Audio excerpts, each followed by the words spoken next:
Բարև ձեզ հարգելի հեռուստադիտողներ, Շիրակի հանրային հեռուստաընկերության եթերում դիմագից հաղորդաշարի հերթական թողարկումն է, այսօր տաղավարում ինձ հյուրընկալվել է Հայոց համազգային շարժում կուսակցության վարչության նախագահ Արարատ Զուրաբյանը։ Բարև ձեզ, պարոն Զուրաբյան, շնորհակալ եմ հրավեր ընդունելու համար։ Պարոն Զուրաբյան, առաջին հարցս, որ վերաբերում է բնականաբար վերջերս ապրիլի 1-ից 5-ը Ղարաբաղ-ադրբեջանական հակամարզորքերի շփման գծում տեղի ունեցող աննախադեպ գործողություններին է վերաբերվում։ Եվ ոչ միայն հակառակորդը, այլև հայկական կողմը այս ընթացքում ունեցան բազմաթիվ զոհեր եւ վիրավորներ, կանխատեսելի էր արդյոք այս գործողությունները հաշվի առնելով, որ դուք 88 թվականին ակտիվորեն մասնակցել եք Ղարաբաղյան շարժմանը, ինչպես նաեւ Սպանդայրանի շրջանի երկրապահ հիմնադիրներից մեկն եք համարվում։ Ուրեմն բնականաբար 94 թվականին կնքվել էր զինադադար, բայց դա խաղաղության պայմանագիր չէր։ Մենք ապրում էինք ոչ խաղաղություն, ոչ պատերազմ ռեժիմում, բնականաբար մենք հայկական կողմը Արցախը տվյալ պարագայում խնդիր չուներ ռազմական գործողություններ վարելու, որովհետև Արցախը ազատագրված էր եւ ազատագրված էին նաեւ տարածքներ, որոնք որ անվտանգությունն են ապահովում, ուրեմն Լեռնային Ղարաբաղի։ Բայց սրա հետ ակնհայտ է նաև, որ համակերպված չէր Ադրբեջանի Հանրապետությունը եւ վերջին տարիներին Իլհամ Ալիևը շատ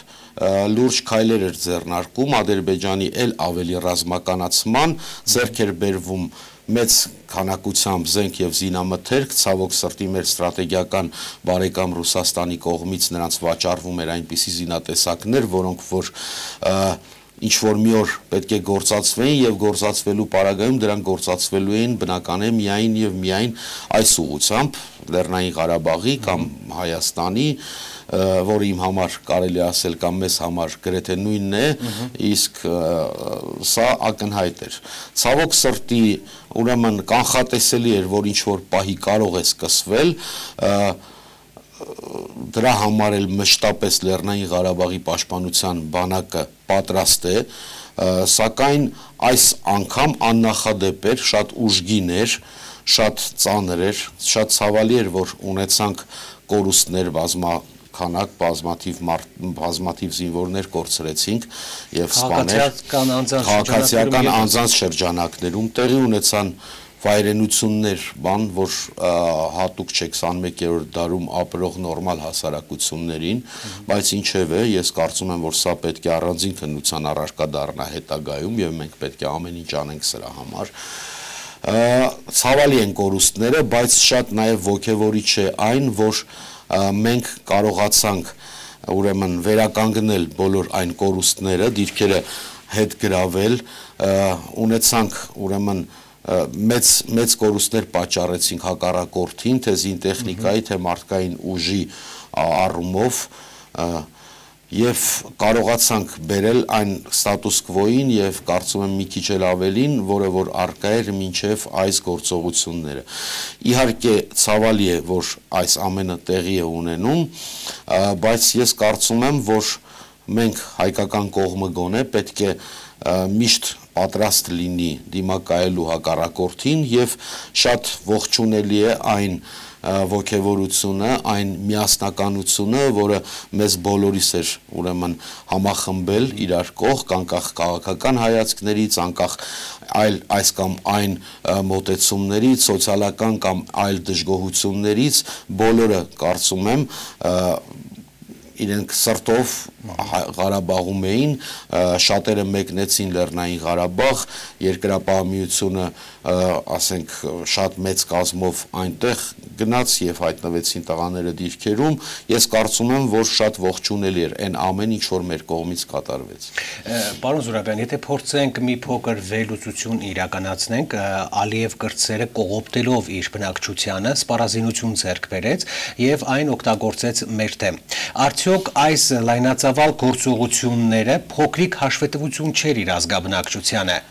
հաշվի առնելով նրա սնանկ քաղաքականությունը։ Եվ երկրորդ էլեմենտն է այստեղ առկա, միջազգային շուկայում նավթի գները եւ նրան փոխկապակցված նաեւ գազի գները անկում են ապրում։ 2015-ին կփակեց բավականին սննկացած վիճակը։ Այո, անկում են ապրում, բնականաբար Ադրբեջանի եկամուտները խստագույնս պակասել են, կյանքը սոցիալական վիճակը շատ ավելի վատթար է, կա ազգաբնակչության խորը դժգոհություն, կան բռնություններ բոլոր ուրեմն այլ կարծիք ունեցողների նկատմամբ, կան քաղաքական հետապնդումներ, շատ բարդ եւ սրված իրավիճակ է եւ Ալիևին այս իրավիճակից շեղելու համար, ներքին աուդիտորիայի համար անհրաժեշտ էր նման մի բան եւ կա երկրորդ էլեմենտը, Ադրբեջանը մշտապես փորձում է այս կոնֆլիկտը որոշակիորեն տաք պահել, գոնե եթե նույնիսկ այս մակարդակի ռազմական գործողություններ չեն, գոնե ինչ որ հատվածում Հայաստանի սահմանի հետ կամ Լեռնային Ղարաբաղի մշտապես հրաձգություններ կան նրանց կողմից, մշտապես պրովոկացիաներ կան, դա փորձ է տաք պահել կոնֆլիկտը եւ միջազգային հանրությանը ցույց տալ, որ կոնֆլիկտը չի սառել, այսինքն փորձել մշտապես ինչ-որ միտեղ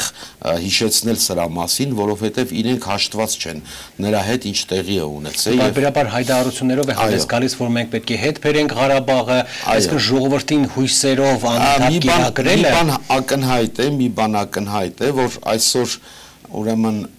90-ականների սկիզբը չի եւ կողմերը շատ ավելի լավ են զինված, շատ ծանր սպառազինություններ ունեն միջոցներ նրանք հարվածելու Երևանին, մենք հարվածելու Բաքվին եւ կարծում եմ նաեւ սրանով էր պայմանավորված, որ այս պրովոկացիան, երբ որ հաջողության չձեռնարկվեց, Ադրբեջանը հայտարարեց, որ միակողմանի դադարեցնում է, սա բնականաբար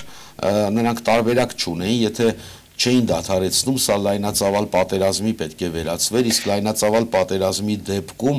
իհարկե մենք նույնպես կունենայինք հսկայական կորուստներ, բայց ես համոզված եմ, որ Ադրբեջանը շատ լուրջ հարվածներ կարող էր ստանալ, նրանք էլ դա շատ լավ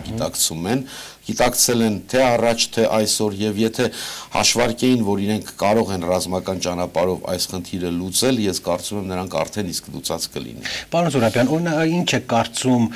միակողմանի զինադադարի հայտարարությունը նրանց կողմից կարելի է երկու տեսանկյունից նայել, մեկը որտեղ խայծ է, որ այո, տեսեք, մենք զինադադար ենք հայտարարում, եւ մյուսը, որ նրանց այդ պահին իրենց ուժերը վերադասավորելու համար։ Միանշանակ, որովհետեւ մի բան հայկական կողմը չհավատաց բնականաբար։ Տեղի ունեցավ, եթե հիշում եք, ռեզերվային ուժեր էին ուզում մոտենալ, մերոնք սկսեցին ռմբակոծել, դա չհաջողվեց, նրանք տեսան, որ հիմա հետ են շպրտվելու շատ լուրջ ձևով, ասենք փորձեցին գնալ դրան, նաև դա խայծ էր որոշակիորեն, բոլոր գործողությունները նաև ունեն հանդիսատես, միջազգային հանրությունն է եւ նրանք միջազգային հանրությանը ուզում էին ցույց տալ, որ ոչ թե իրենք են նախահարցակը, այ հայերն են, իհարկե դա այդտեղ ոչ մեկի չես կարող նման բան համոզել, որովհետեւ բոլորը գիտեն, որ հայկական կողմը իր խնդիրը լուծել է եւ որևէ դեպքում նախահարցակ լինելու անհրաժեշտություն չունի։ Հիմա սա ակնհայտ է կարծում եմ բոլորի համար, բայց միջազգային քաղաքականությունը մի քիչ բարդ հարթակ է, ուրեմն եւ պարտադրում է որոշակի դիվանագիտական մոտեցում եւ կողմերին գնահատական տալիս նաեւ ասենք թե երրորդ կողմը միշտ փորձում է մի քիչ ավելի զգուշավոր լինել, որպիսի ավելի չսրի իրավիճակը եւ սա է պատճառը կարծում եմ, որ մի քիչ ավելի սառն է լինում նույն եվրոպական կառույցների, մյուսների գնահատականը, բայց ինչեւ է կարծում եմ բոլորը ամեն ինչ գիտեն։ Ադրբեջանը դատապարտված էր նրան, որ պետք է ասեր, որ զինադադար է սկսում, որովհետև այլ ընտրանք դրան չկա, էլի եմ ասում, լայնածավալ պատերազմը շատ կործանարար կլինի, կողմերը մեծ կորուստներ կունենան, բայց Ադրբեջանի համար ընդհանրապես կործանարար կլինի, դրանում ես համոզված եմ։ Շատ լավ։ Պարոն Զուրաբյան, 90-ականներին, երբ կնքվեց զինադադարի պայմանագիրը 94 թվականին, դարձյալ նախաձեռնողը ադրբեջանական կողմն էր։ Ալիև ավակը խնդրեց Մոսկվային, որ շատ արագ կնքենք զինադադար, քանի որ հայկական ուժերը արդեն հասնում են Բաքու։ Ահա, հիմա այս անգամ եւս Ալիև կրտսերը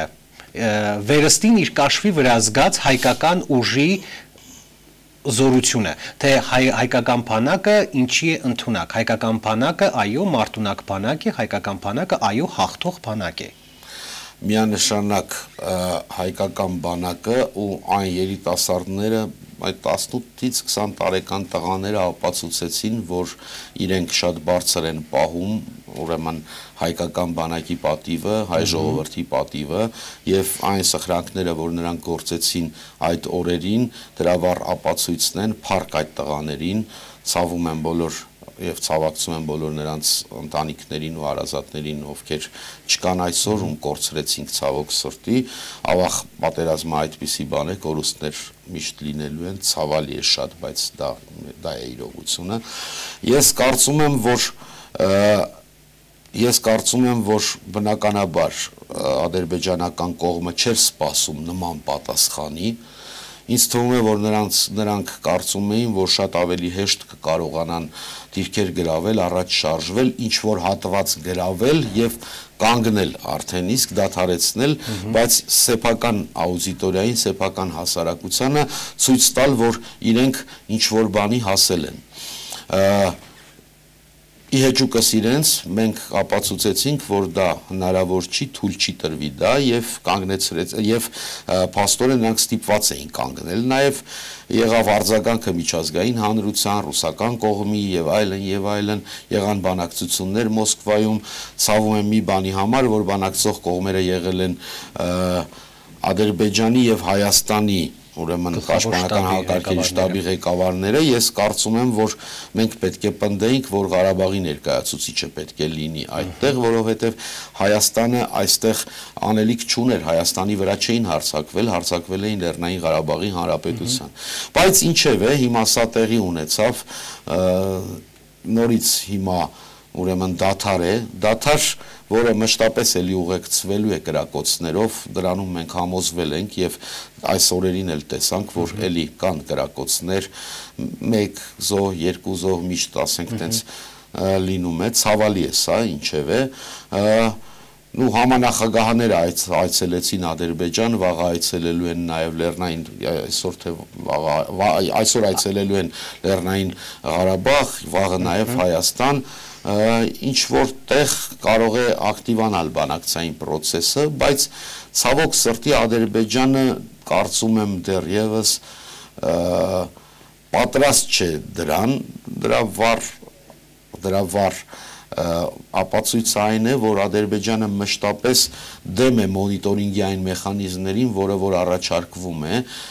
եւ մշտապես խոչընդոտում է այդ process-ը, այսինքն իրեն հնարավորություն է վերապահում ռազմական գործողությունները վարելու։ Դե հենց դրա համար մոնիտորինգային այդ քաղաքականության ժամանակ հայկական կողմը միշտ նրանց բերում է առաջնագիծ, այսինքն պահելու ոչինչ չունի, իսկ ադրբեջանական կողմը ոչ մի անգամ առաջնագիծ չի բերում եւ կարծում եմ, որ նրանց անվտանգությունը եւս չի երաշխավորում, սակայն հայկական կողմը միշտ շեշտում է, ապահովում է նրանց բոլորի անվտանգությունը։ Հարցը հետեւյալում է, հայկական կողմը իր հիմնական խնդիրը լուծել է։ Լեռնային Ղարաբաղի ժողովուրդը ազատ է, անկախ նրանից, թե Լեռնային Ղարաբաղի Հանրապետությունը ճանաչված է, թե ոչ, Արցախը անկախ ինքնուրույն պետություն է, որը վարում է քաղաքական, շատ բարեկամական Հայաստանի հետ, շատ ինտեգրված Հայաստանի հետ, բայց անկախ պետություն է եւ դա իրողություն է։ Այդ իրողության հետ Ադրբեջանը դեռևս չի հաշտվել, բայց միջազգային ուրեմն հանրությունը 3 կարևորագույն սկզբունքներ է, որ առանձնացնում է, ասենք թե, եւ այդ 3 կարևորագույն սկզբունքներից մեկն էլ ինքնորոշումն է, եւ կարծում եմ Ադրբեջանը դատապարտված է լինելու ինչ որ մի օր հաշտվելու նրա հետ, որ արկա է Լեռնային Ղարաբաղի Հանրապետություն։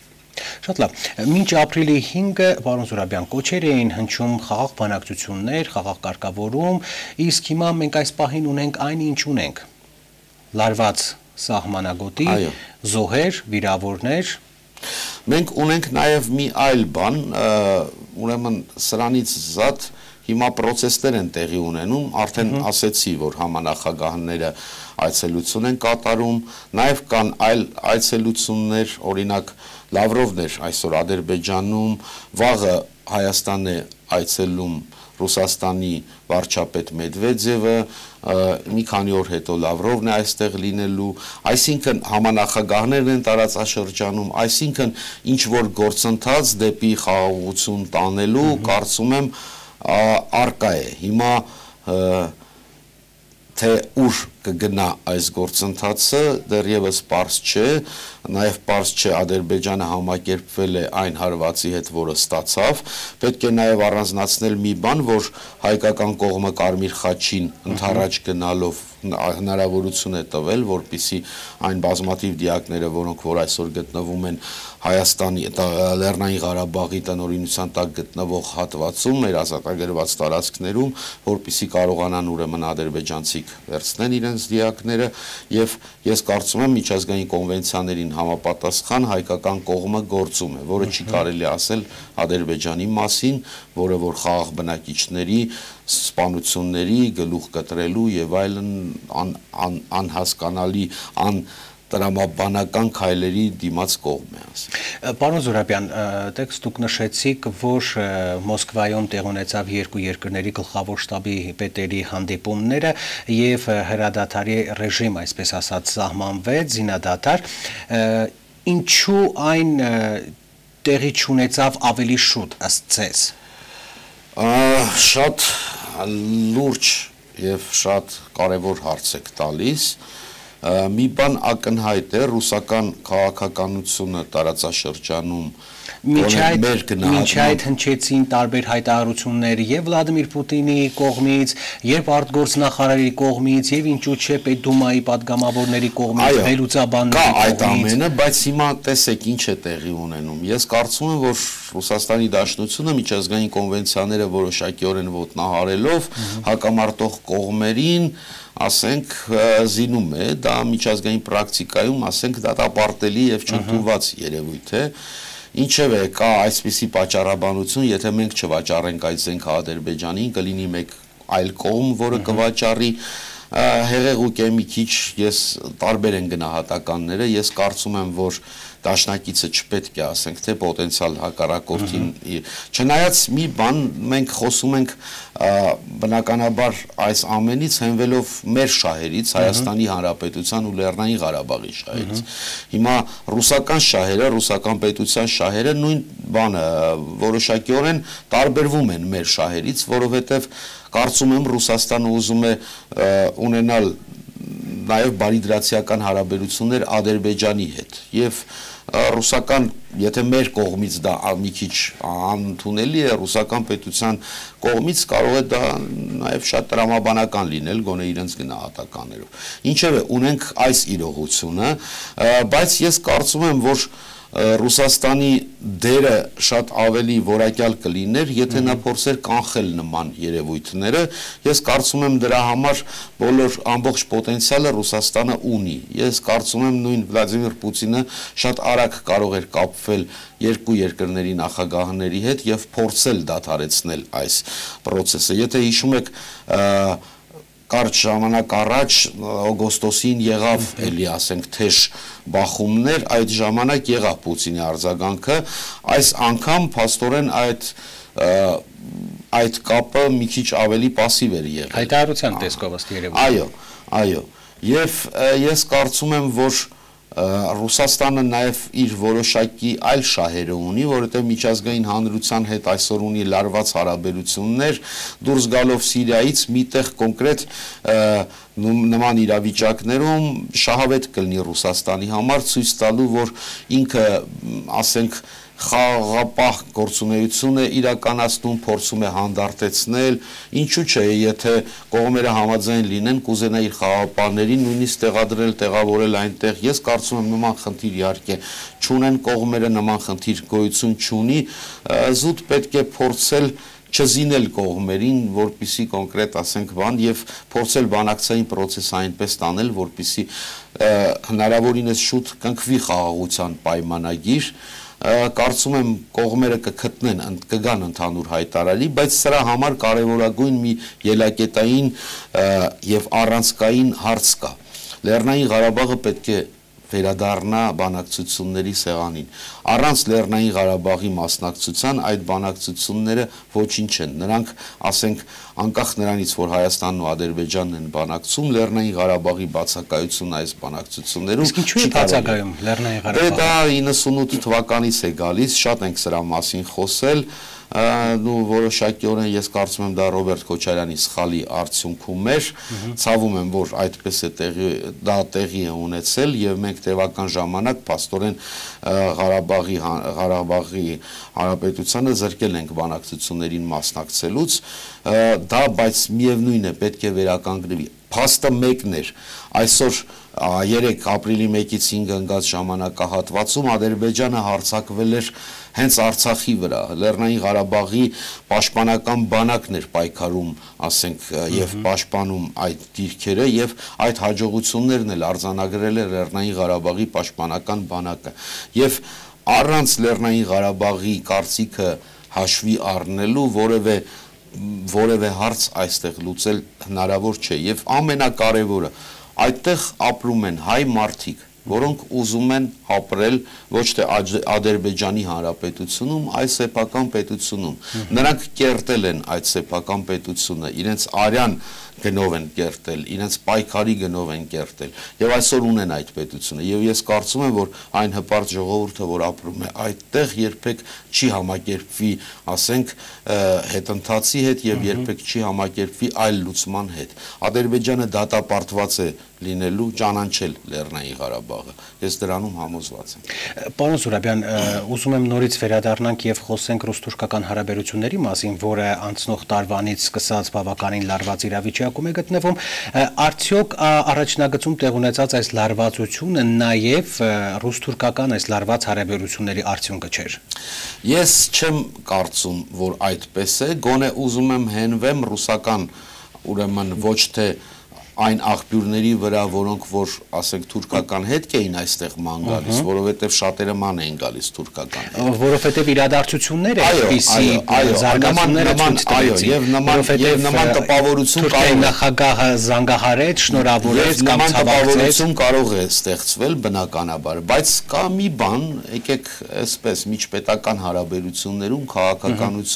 քաղաքականությունում էմոցիաներից բացի, այդ զգացմունքային մոտեցումներից եւ այլնից բացի կա նաև պաշտոնական տեսակետ, պաշտոնական հաղորդագրություն, պաշտոնական, եղավ ուրեմն Ռուսաստանի արտգործնախարար Լավրովի հետևյալ արտահայտությունը սրա վերաբերյալ, որ Ռուսաստանի Դաշնությունը այստեղ թուրքական հետք չի տեսնում։ Հիմա, այսինքն, եթե տեսնում են այդ հետքը, գոնե կարելի ասել չեն կարող դա հիմնավորել կամ ապացուցել ուստի եւ հայտարարում են, որ նման հետք չեն տեսնում, կամ միգուցե նման հետք չկա։ Ինչևէ, ես կարծում եմ, որ չի կարելի նաև բացառել սա, բայց ես չեմ կարծում, որ սա Թուրքիայի շահագրգռությունն էր, նույն Ադրբեջանը,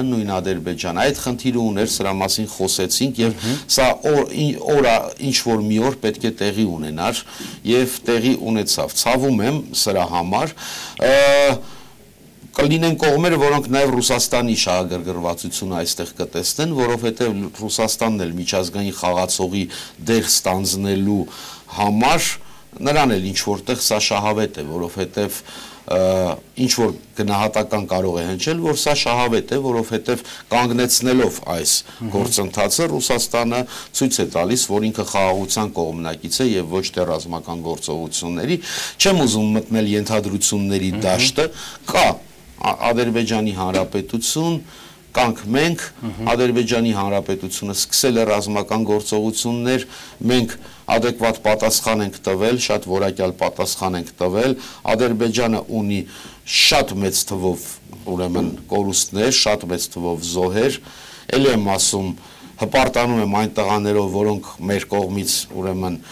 պայքարել են, իրանք հերոսաբար պաշտպանել են մեր դիրքերը, նրանք ովքեր զոհվել են կամ վիրավորվել են, ցավում եմ դրա համար, բայց ինչևէ նրանք պաշտպանել են իրենց հայրենի հողը եւ պաշտպանել են շատ որակյալ եւ մենք դրա ականատեսն ենք։ Շնորհակալություն պարոն Զուրաբյան, հարգելի հեռուստադիտողներ, հիշեցնեմ, որ դուք դիտում եք Դիմագից հաղորդաշարի հերթական թողարկումը եւ տաղավարում ինձ հյուրընկալվել էր Հայոց համազգային շարժում կուսակցության վարչության նախագահ Արարատ Զուրաբյանը։ Կհանդիպենք հաջորդ շաբաթ, տեսություն եւ ամենայն բարեգ ձեզ։